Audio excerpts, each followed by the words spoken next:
Hey everybody, Peter Zeihan here, coming to you from Pine Creek, which is one of the access points to the collegiate wilderness in central Colorado, where I'm going to be hiking for a few days. Anywho, today I wanted to talk about a question a lot of people ask, and that is on innovation. I'm not exactly known as the sunshine and chocolate and unicorns guy, so is there any way that we can innovate our way out of some of these problems? And the answer is, of course there is, but you should kind of rein in your expectations because we've been living in a period of extreme technological advancement for the last 30 years for a couple of reasons, primarily demographic. First of all, if you want to do tech at scale, you need a huge number of people in their 20s and their 30s to do the work, to imagine the future, to develop the technologies, to prototype them, to bring them to operationalization. Only then can they enter mass manufacturing. Then you also need a huge amount of really cheap capital.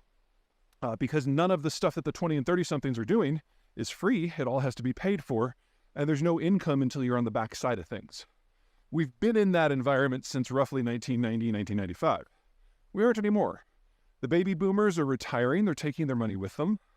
And the oldest millennials turn 44 this year. The number that we will have that are in their 20s and their 30s is going to be shrinking every year for the next 15. And the next generation, the Zoomers, may be the most educated generation we've ever had, but it's also the smallest generation we've ever had. So the kind of the undergirding societal issues that have allowed the American tech boom to exist, they're gone. Which means any technologies that are not at least to the point of operationalization probably aren't going to make the cut. Now, that doesn't mean that there's not going to be anything. It just means that you have to narrow your expectations to a much shorter list. So let's go through 6 that I've identified. First, and we're doing these in order from least likely to most likely. Least likely, small modular nuclear reactors. There are a number of reasons to expect nuclear power to be part of our future. Unfortunately, none of them have to do with politics. It's gotten a bad rap. The Russians have really pulled out all the stops to make it look bad with their propaganda efforts. And a lot of the modern green movement was founded at least one leg in the Russian propaganda world. The German Green Party is a good example of that. It's an institution that was basically indirectly founded by the KGB during the Cold War. Anyway, small, not modular nuclear reactors, from a technological point of view, would solve a lot of problems. The idea is that they're portable, and you can just put them in a city whenever you need an incremental increase in supply. And best yet, it dovetails with a lot of green goals, because you could plug it into a pre-existing coal plant that you're decommissioning because all the transformers are there. All of the electrical connections to the grid are there already. And in that sort of environment, it's very, very easy to just kind of plug and play. The downside is that this hasn't been operationalized yet. The prototype is being built by a corporate alliance that involves a company called Nucor and, and the National Lab System. And we should know in a year or two whether or not the prototype works. If the prototype works, then they have to operationalize it, and then they can bring it into mass manufacturing. But you shouldn't expect to see appreciable numbers of these things out there in the best case scenario before 2030, 2035. So it is a very promising technology, but to be perfectly blunt, it doesn't exist yet. All right, second, artificial intelligence. This is one of those things that's right on the cusp. So we've all heard of ChatGPT, and we've all probably played with it on our phones or on our computers, and it really has come a long way in a very short period of time.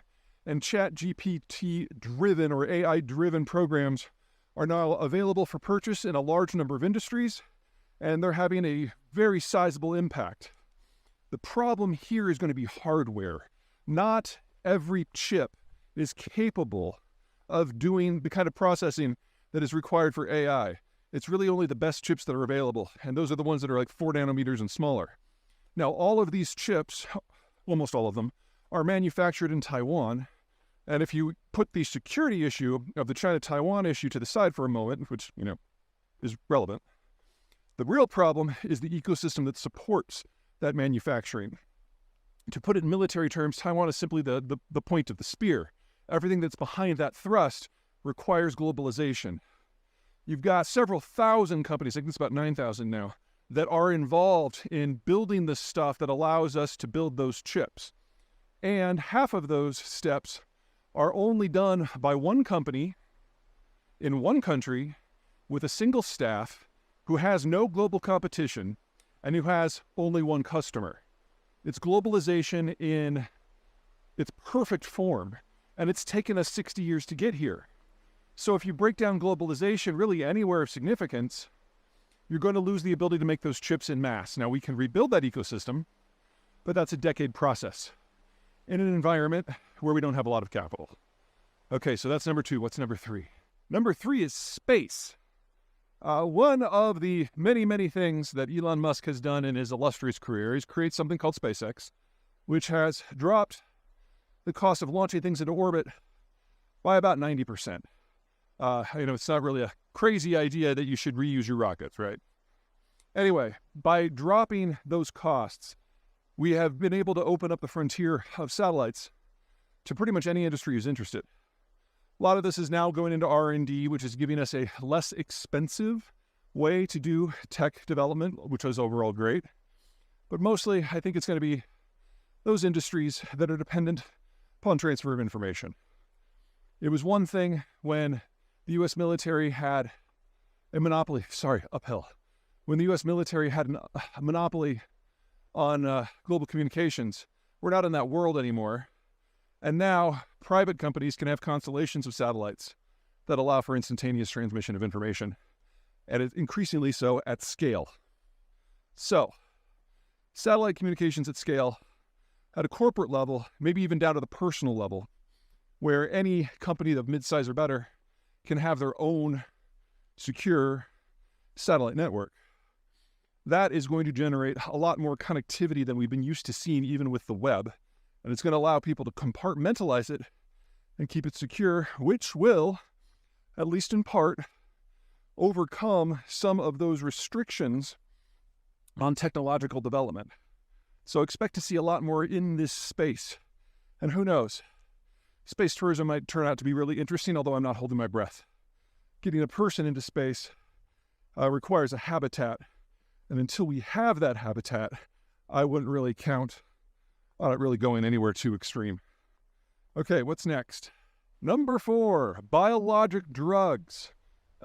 One of the many outcomes of cracking and mapping the human genome is we now are able to tailor medications on a person-by-person basis. And as computing power has gotten better and better and better, we're able to do so with a reasonable speed, and it's still an exorbitant cost. But to be perfectly blunt, the sort of people who will pay $40,000 to live an extra couple of years, they've got the money. So this is one of those things that has become an exception from the capital shortage rule, because the people who are most interested in seeing it forward for personal reasons are absolutely willing to put their own personal money into it. I'm not going to say anything gaudy like this is the end of cancer, but if cancer is going to end, this is probably how it's going to happen. Drugs that are tailored to a specific situation and a specific person over a specific time frame at high cost, yes, but every time it's done, that cost is going to come down. And if you fast forward this 10 years, you're looking at the number of treatments for everything from psoriasis to cancer to heart disease to leukemia that may not be able to be cured in the traditional sense, but can be managed kind of like HIV is today. All right, next is shale. Now, the shale revolution has gone through a number of iterations, all of which have driven down the cost of producing. At first, we were only after the natural gas because it was all we could figure out how to get out. Then we teased the technologies. We were able to go after oil. Then we were able to do longer laterals, make each individual well more productive. Then we put in data analytics, and we were able to custom frack each stage of each well. It's gotten better and better and better. It's probably about 1,600% better than it was when it started back in 2004. This curve might not be continuing at the same speed that it has been, but it hasn't leveled out at all. The next couple of phases in the shale revolution are twofold. Number one, we're seeing the second phase where we moved into natural gas processing to make chemicals, going now into medium manufacturing. And all of those end products for plastics and metals and coatings and such, where the United States was already the world leader, we're really becoming a dominant power in that space. Second, on the production side itself, the shale revolution used to be the province of the mom and pop companies. because they would try every trick they could come up with in order to increase output. They weren't very efficient about it, either in terms of time or capital, but it meant that we had hundreds of companies across the United States' oil patch trying new things every day, and eventually they found out some things that worked. Well, all of that has since been combined into a package of best practices. And now the super majors are getting involved. And that means you've got companies like Exxon and especially Chevron who are buying up large chunks of acreage, not just in producing basins like the Permian, but in kind of older basins like the Barnett, where the technologies kind of passed by. That was where the shale revolution began. That's not insignificant, but the Permian is just so much more productive that everybody kind of moved there. Well, now you can take these technologies, apply them with the power of a supermajor, and bring them back to some of the original fields. And this doesn't require a huge amount of technological breakthrough. And even if it did, it'd still be okay because it's the supermajors that are doing this. And they're able to raise their own capital. And so when you see capital costs going up on a global basis, it doesn't affect them nearly as much as you might think. That suggests that the United States is facing a third shale revolution where our production capacity will totally outstrip our needs. And then the question is, geopolitically, what does the U.S. do with all of that? That's a political question. That's a security question. That is a question for another time. And then finally, the sixth one, the one that I think that is most likely to have a transformative impact, is in agriculture. Kind of how data processing has remade what is possible with satellite communications and AI and shale, it's done the same thing in agriculture. We now have new cultivars out there that really focus a plant on producing its fruit as opposed to its stalk. So if you were to go into Iowa 15 years ago, all of the hybrids that were out there, by the time you got to the end of July and early August, you're talking about plants that are 12, 13 feet tall and, just laden with corn. Well, now they're probably half that height, but the amount of corn they're producing is twice as much. This sort of gene editing / GMO, and from my point of view, these are the same technologies. I realize that a lot of people try to differentiate those, but whatever. They're massively increasing yields if you have access to the scientific supply chain that is necessary to produce the seed.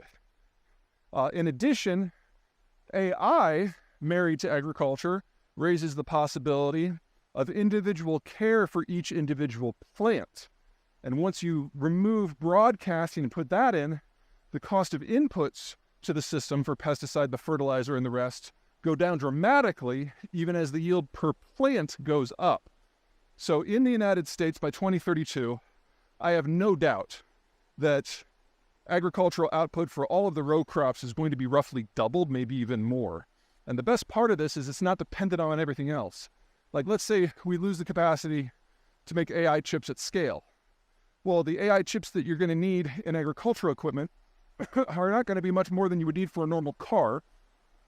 And each farmer only needs one of each thing. It's not like you have to do a mass fleet here in order to apply these things. But anyway, those are the 6 in order of improvement that I think have the best chance of actually changing some of the things of the world.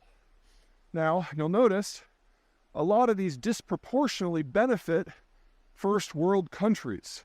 You have to have a lot of row crop to benefit from the ag situation. You've got to have a legal structure to benefit from the shale situation. You've got to have a lot of disposable income at the top in order to benefit from the biologic drug situation. Every technological change throughout history has always benefited some regions, some countries, some people more than others. That's not going to change at all. And since the United States is the country that has the most 20 and 30-somethings that are skilled, and the most capital, even in this new era, you should expect these changes to have an impact here first and foremost. And what happens after that? Well, then we get into politics and security. All right, that's it. I'll catch you guys later.